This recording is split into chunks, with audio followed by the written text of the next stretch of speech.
hanya kepadanya ku kan berlari di saat ku bimbang dalam hidupku.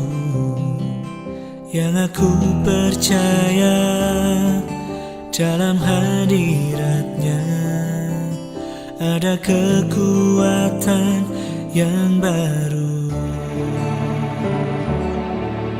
Walau ku melangkah dalam tekanan, badai pencobaan datang menghadang. Yang aku percaya dalam hadiratnya ada kekuatan yang baru. Ku kan terbang tinggi bagai raja wali di atas segala persoalan hidupku. Dan aku percaya saat ku bersama Dia, tiada yang mustahil bagi Dia. Selamat pagi saudaraku yang kekasih dalam nama Tuhan Yesus. Pagi ini kita sudah bangun dari istirahat kita. Kita akan beraktivitas, namun sebelumnya kita akan merenungkan firman Tuhan. Kita berdoa. Bapa di surga, terima kasih. Kami akan merenungkan firman-Mu, berkati hamba-Mu yang akan menyampaikannya, juga berkati kami yang mendengarkannya. Dalam nama Tuhan Yesus kami berdoa. Amin. Saudara yang kekasih, firman Tuhan yang akan kita baca pada pagi hari ini terambil dari kitab Mika pasalnya yang pertama, ayatnya yang ketiga. Firman Tuhan berkata demikian. Sebab sesungguhnya Tuhan keluar dari tempatnya dan turun berjejak di atas bukit-bukit bumi. Saudaraku yang kekasih, kitab Mika bertemakan hukuman dan pemulihan dari Allah. Hukuman dan pemulihan. Kenapa Allah menghukum? Karena umatnya seringkali membelot ataupun tidak setia pada perintah Tuhan, dan mereka tidak menjalankannya dalam kehidupannya sehari-hari. Tetapi Allah tidak berhenti pada penghukuman, karena hukuman itu merupakan suatu ujian sejauh mana umatnya itu akan mengenali Allahnya lewat hukuman yang Dia berikan, supaya umatnya itu akan kembali kepada perintah Allah, maka Allah akan memulihkan kembali umatnya itu ke dalam kasih dan setianya. Saudaraku yang kekasih, 3 bagian yang saya angkat pada pagi hari ini lewat firman Tuhan tadi. Yang pertama ialah Allah memperingatkan umatnya atas perbuatan-perbuatannya. Yang kedua, hukuman akan datang oleh karena dosa-dosa yang dilakukan oleh umatnya. Yang ketiga ialah di balik kemarahan Allah, maka Allah menjanjikan keselamatan kepada umatnya lewat kedatangan Mesias. Nah, saudaraku yang kekasih dalam nama Tuhan Yesus, firman Tuhan tadi mengatakan, sebab sesungguhnya Tuhan keluar dari tempatnya. Jadi selama ini mungkin Tuhan melihat apa yang dilakukan oleh umatnya itu, dan Allah itu tidak lagi menyukai apa yang mereka lakukan.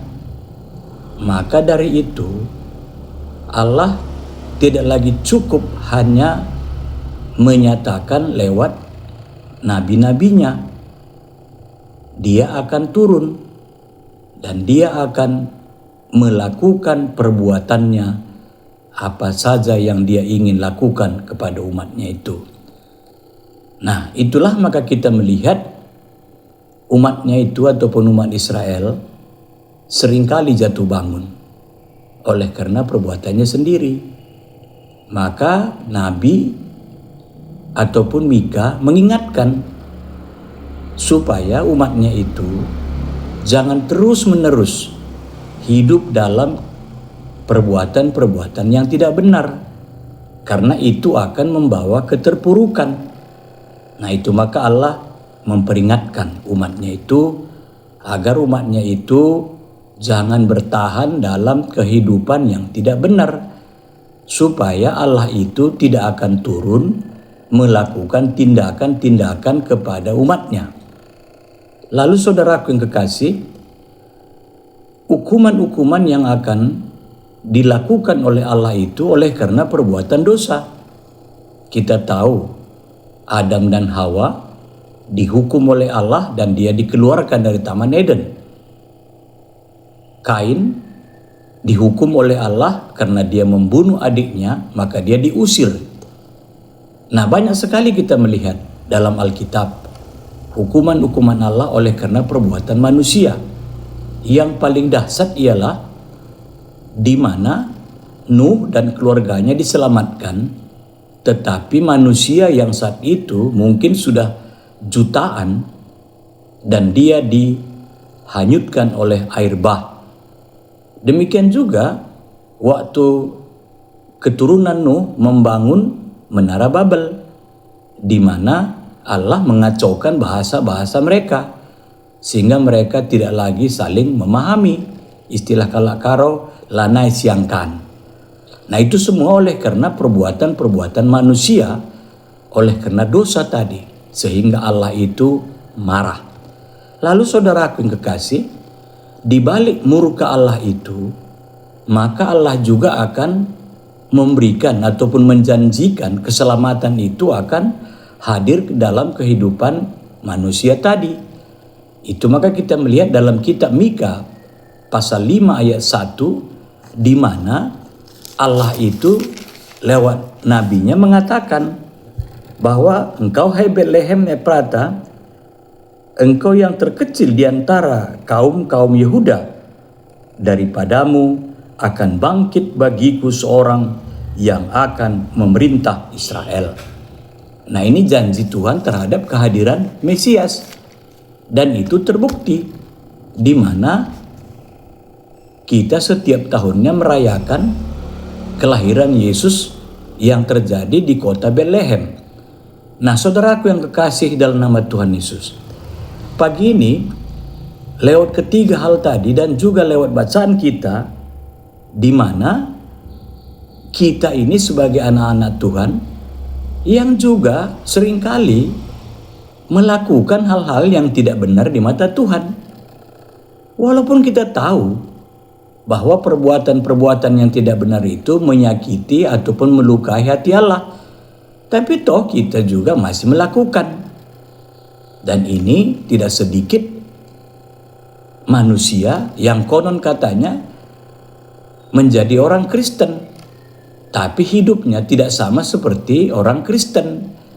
Konon katanya pengikut Yesus, tapi hidupnya tidak sama seperti yang diharapkan oleh Yesus.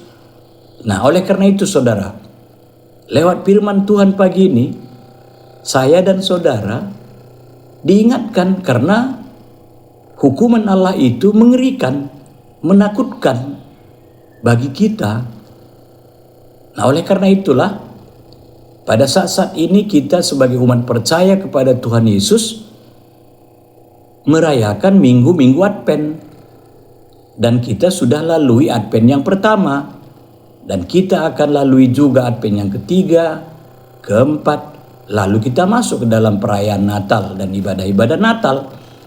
Nah, saudaraku yang kekasih, apa yang harus kita persiapkan? Yang pertama ialah bukalah hatimu terhadap perbuatan-perbuatanmu yang selama ini. Jikalau ada perbuatanmu yang tidak berkenan bagi Allah, kamu akan membaharuinya lewat kamu beribadah, berdoa, baca firman, mendengarkan firman, mengikuti ibadah-ibadah Advent dan juga nanti perayaan Natal. Supaya apa yang kamu lakukan selama ini akan dibersihkan oleh kuasa Tuhan. Lalu yang kedua saudara, seringkali kita dalam persiapan-persiapan di minggu Advent menjelang Natal ini disibukkan oleh hal-hal yang duniawi, bukan disibukkan oleh hal-hal yang sorgawi atau rohani. Seringkali kita mementingkan kebutuhan rohana daripada kebutuhan rohani. Itu maka dikala kita mempersiapkan diri kita untuk menyambut perayaan Natal, sering yang kita bicarakan itu adalah menyangkut terhadap dana, menyangkut terhadap aksesoris, bukan menyangkut terhadap imanku dan iman saudara, bukan menyangkut terhadap hubunganku dengan Allah dan hubunganku dengan saudara, dan juga hubunganku dengan sesama manusia. Nah, oleh karena itu, jikalau kita tidak melakukan seperti itu, maka murka Allah tadi akan terus berlangsung dalam kehidupan kita. Maka dari itu saudara, persiapkanlah dirimu, bukan mempersiapkan secara duniawi, tapi persiapkanlah secara rohani. Yang ketiga saudara, supaya murka Allah itu tidak akan menjadi kenyataan dalam hidupku dan hidup saudara, maka kita juga harus mau merelakan diri kita, merelakan waktu kita, merelakan pikiran kita, merelakan harta benda kita untuk berbagi kepada orang lain. Jangan engkau hanya memikirkan dirimu sendiri. Istilah kalak karo, serup-serup nindu minum teh susue, kalakah araha serap-serap nina, rekiteken lalit senan nukur teh susu. Jadi oleh karena itu marilah kita berbagi. Di saat Advent ini, kita bersama dengan anak-anak kita membicarakan apa yang harus kita bagikan kepada orang-orang yang tidak beruntung. Kita mulai daripada keluarga kita, lalu jemaat kita, dan juga orang lain. Yang keempat saudara, tentunya lewat firman Tuhan yang kita dengar tadi, maka kita mengatakan kepada diri sendiri dan juga kepada orang lain, biarlah engkau turun dari tahtamu, biarlah engkau turun dari bukit-bukitmu, tetapi engkau akan menemui kami dalam ketaatan dan ketekunan, supaya tidak berlaku apa yang diingatkan oleh Mika tadi.